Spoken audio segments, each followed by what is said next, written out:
Hey guys, Sunny Deol is back again with a banger, पटवारा 1947। इस film को राजकुमार संतोषी जी direct कर रहे हैं और प्रोड्यूस कर रहे हैं Aamir Khan productions. And I don't see many people talking about this film, but I really want to deep dive into this topic of पटवारा 1947। Film के ट्रेलर को आए 9-10 दिन हो चुके हैं। मैं बहुत ट्राई कर रहा था इस फिल्म के ऊपर बात करने के लिए, बट मुझे टाइम नहीं लग रहा था, तो मैं सोचा आज फाइनली इस वीडियो में बात कर ही लेते हैं पटवारा 1947 के बारे में।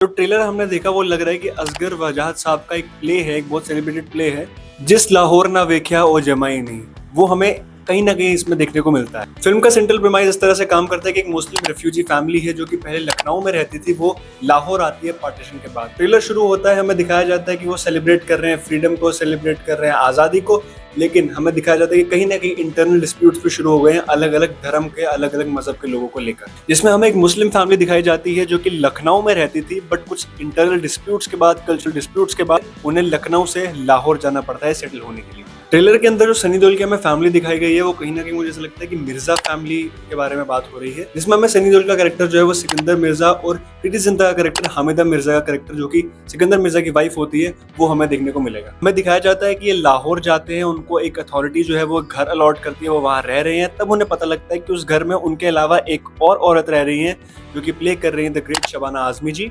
हमें दिखाया जाता है कि सनी देओल की फैमिली उस घर के अंदर एंटर करती है, मिर्जा फैमिली उस घर के अंदर एंटर करती है, जिनको शबाना आजमी जी का कैरेक्टर दिखता है जो कि हिंदू वुमन का कैरेक्टर है, जिन्होंने घर पर मंदिर भी बनाया हुआ है।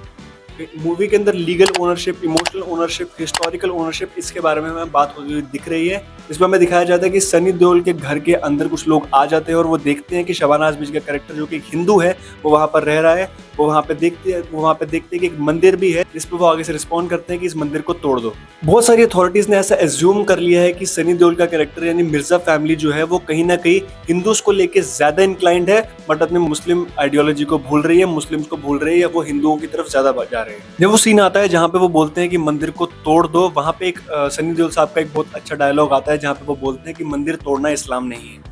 इसका बेसिकली मतलब ये है कि कोई रिलीजन वायलेंस स्प्रेड करना नहीं चाहता, कोई भी रिलीजन एक दूसरे को ऑप्रेस करना नहीं चाहता, वो सिर्फ ह्यूमैनिटी फैलाना चाहता है, लोगों को सही डायरेक्शन की तरफ लेके जाना चाहता है, रादर देन एक ऑपरेशन दिखाना जहाँ पे एक कल्चर को ज्यादा डोमिनेंट दिखाना दूसरे कल्चर से। फिल्म के अंदर दिखाया गया कि किसी की कल्चरल बिलीफ को या फिर कोई जगह जिसको वो एक कल्चरल बिलीफ मानते हैं, एक फेथ है उनको उस जगह पे, जहाँ से जैसे हिंदुओं का मंदिर में है, क्रिश्चियंस का चर्च में है, मुस्लिम्स का मस्जिद में है, ये सारी चीजें जहाँ पे इनका फेथ है, जहाँ पे इनका बिलीफ है, इनको तोड़ने से कुछ नहीं होगा, इनको तोड़ना आपका धर्म नहीं है।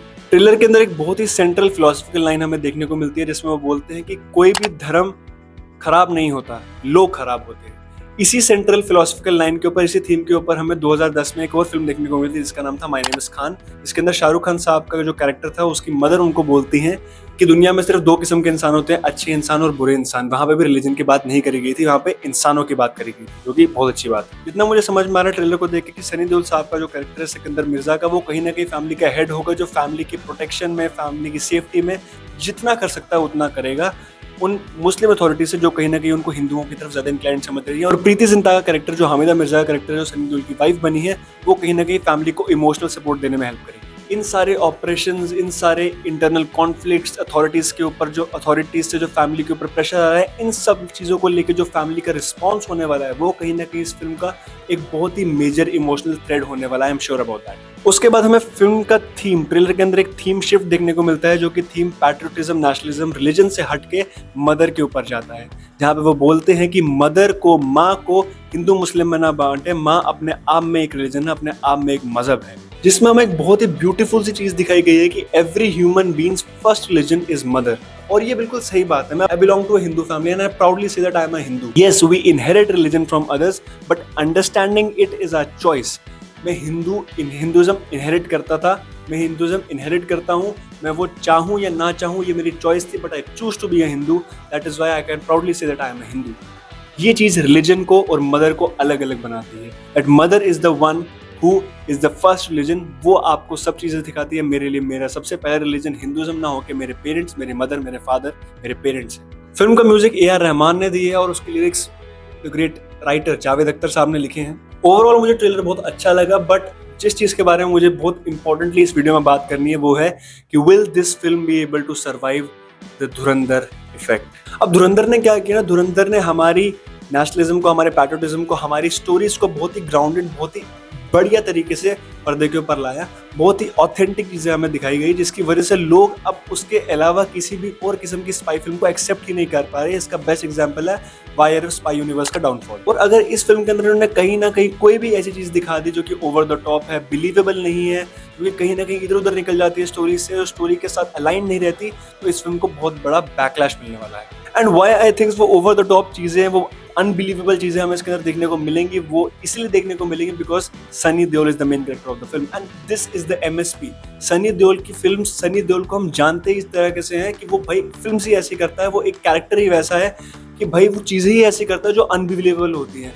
खंबा उखाड़ देना, हैंड पंप उखाड़ के 100-150 लोगों को एक साथ पीट देना, that is the power of Sunny Deol. That is who Sunny Deol is. He is like the epitome of power. वो monster है भाई, वो कुछ भी कर सकता है। This is something, वो कुछ भी कर सकता है। This is something what we believe when Sunny Deol is on the screen. और अगेन वो हमें शायद फादर सन के रिलेशनशिप में हमें देखने को मिलेगा, जिसमें वो बोलता है, जिसमें उनका बेटा बोलता है कि तू मेरे बाप को नहीं जानता। तो वो कहीं ना कहीं चीज हमें देखने को मिलेंगी, जहाँ पे एक एक्ट ऑफ प्रोटेक्शन हमें सनी देओल के कैरेक्टर की तरफ से देखने को मिलेगा, उसकी फैमिली को लेकर।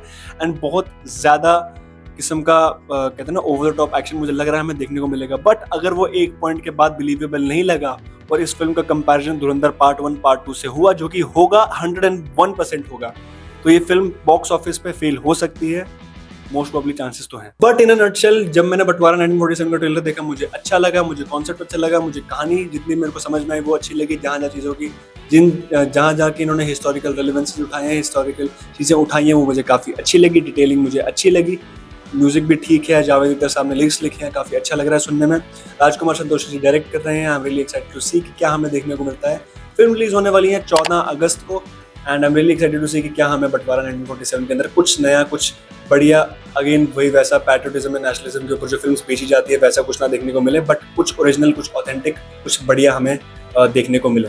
इसके बाद हमें एज हिंदूज और प्राउड फील हो और एक मुस्लिम को भी बहुत ज़्यादा प्राउड फील हो। कोई रिलीजन या फिर कोई कम्युनल डिस्प्यूट इस फिल्म को देखने के बाद प्रमोट ना हो। That is it for today guys. अगर आपको वीडियो अच्छी लगी, वीडियो को लाइक करो, शेयर करो, कमेंट करो कि आपको कैसी लगी वीडियो, क्या सही लगा, क्या गलत लगा, मुझे बताओ यार। मैं भी नया यूट्यूबर बनाऊं, बताओ क्या। और अगर आपको ऐसी वीडियो अच्छी लगती है, मूवीज के बारे में जानना पसंद है, मूवीज के बारे में सुनना पसंद है, अगर आप एक सिनेफाइल हो, आप एक मूवी बफ हो, तो इस चैनल को सब्सक्राइब करो। एक बेल आइकन आएगा, उस बेल आइकन को क्लिक करो, जब भी नई वीडियो आएगी आपको नोटिफिकेशन आ जाएगा। इंस्टाग्राम पे फॉलो कर लो, मुझे भी कर लो, और जो चैनल का पेज है उसको भी कर लो। अगर आपको तुम्हें कंटेंट अच्छा लगता है तो कर लो भाई, क्या दिक्कत है, कर लो, एक ही फॉलो आएगा, कर लो यार। तब तक के लिए फिल्म्स देखो, मूवीज देखो, सिनेमा को एंजॉय करो, सिनेमा को सेलिब्रेट करो। Take care guys, lights camera reaction, bye bye.